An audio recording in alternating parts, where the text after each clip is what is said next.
আওয়ামী লীগকে দেশের 5% মানুষ এখন পছন্দ করে না।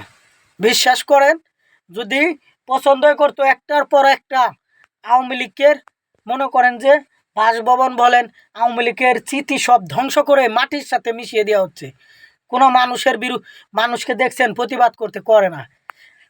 যদি ভালোই বাসত, যখন দেলোয়ার হোসেন সাইদিকে, এই সাইদি হুজুরকে গ্রেপ্তার করলো, কত বাংলাদেশের ইতিহাসে একজন নেতার আকে যখন আপনার বাঁচাতে যায় বা তার পক্ষে লড়াই করতে গিয়ে কত মানুষ শহীদ হয়েছে, সেদিন কত মানুষ আহত হয়েছে। তো শেখ হাসিনার জন্য, আওয়ামী লীগের জন্য করে না কে?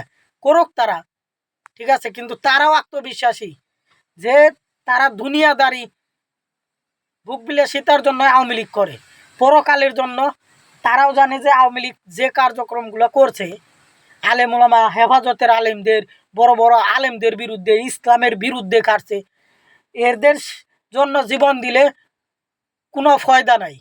আজকে আওয়ামী লীগের অনেক নেতা, যুবলীগের কয়েক নেতা, তারা বলতেছে শেখ হাসিনাকে দোষারোপ করছে যে আপনারা লক্ষ লক্ষ টাকা নিয়ে গিয়ে দেশের বাইরে আরামে এসে আছেন, আর এই দেশে আমাদেরকে নির্দেশনা দিচ্ছেন, আমাদের মাথায় কাঁঠাল ভেঙে আপনারা খাইতেছেন।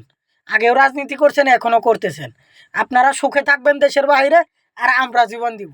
এভাবে কিন্তু তাদের নিজেদের দলের অনেক নেতাকর্মীরা বলতেছে, কারণ তাদের ওই সুবুদ্ধিটা আসছে। আর দেশে আসলেই আওয়ামী লীগের রাজনীতিকে সাধারণ মানুষ চায় না। হ্যাঁ, বিএনপি জামাত চায়, কেন? রাজনৈতিক কিছু জটিলতা আছে তার কারণে। আপনার কি মন্তব্য কমেন্টে জানাবেন। আমার কথার সাথে একমত হলে বেশি বেশি শেয়ার এবং কপি লিঙ্ক ডুয়েট লাগাবেন।